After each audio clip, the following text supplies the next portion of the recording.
დარიალის ხეობაში სამაშველო სამუშაოები დილის 6 საათზე განახლდა. წინასწარი ინფორმაციით ნაპოვნია ერთ-ერთი გარდაცვლილის ცხედარი.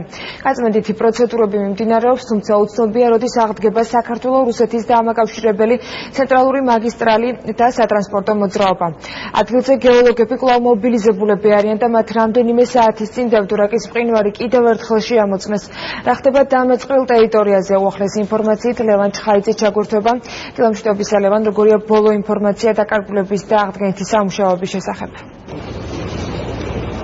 დაკარგული თურქეთის მოქალაქის ცხედარი მდინარე თერგმა რუსეთის ტერიტორიაზე სოფელ ლარსში გამორიყა. ეს ინფორმაცია ვრცელდება საქართველოს საგანგებო სიტუაციების სამსახურის თანამშრომლებზე. დაყრდნობით და ისინი ამ თემაზე კომენტარის გაკეთებას მოგვიანებით გეგმავენ. ცნობილია, რომ 36 წლის ილღან ილდირიმი დარიალის თესზე ბოლო ერთი თვის განმავლობაში მუშაობდა ოპერატორად. რაც შეეხება მეორე დაკარგულს, ჯერჯერობით მისი ბედი არის გაურკვეველი, ის გახდა საქართველოს მოქალაქე. დარიალის ხეობაში სამაშველო ოპერაცია და ასევე გზის გაწმენდითი სამუშაოები დილის 6 საათიდან განახლდა.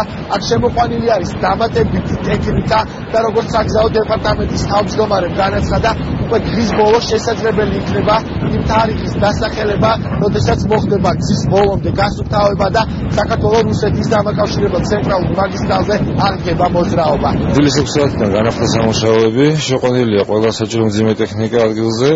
მიმდინარეობს გზის საფარის გაწმენდა და აგრეთვე დამსავიჯებირის მოწყობა იმ წაღებული მეორე მონაკვეთი გზისთვის საბაჟოს მხრიდან.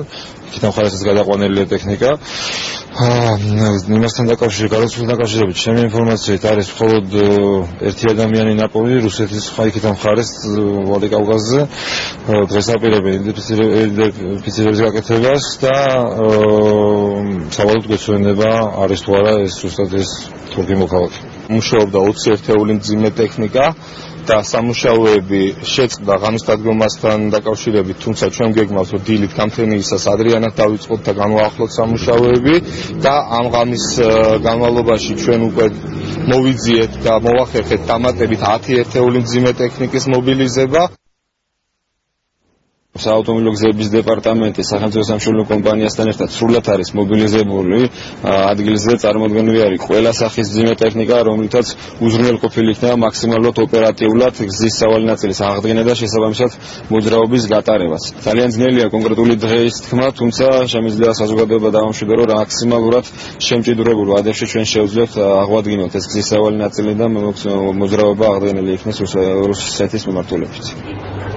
გამთენიისას დევდორაკის მყინვარი, საიდანაც მოხდა დიდი რაოდენობით მიწის ნაშალი მასის ჩამოშლა და ატვალიერეს გეოლოგებმა. მათი განცხადებით სიტუაცია არის სტაბილური და ამ დროისთვის არანაირი საფრთხე არ არსებობს იმისა, რომ მეწყერი განმეორდეს, თუმცა იმ შემთხვევაში მეტეოროლოგიური პირობები გაუარესდება და იქნება ძლიერი წვიმა. შესაძლებელია, რომ გარკვეული რაოდენობით მიწის ნაშალი მასა ისევ ჩამოვიდეს დევდორაკის ხეობაში.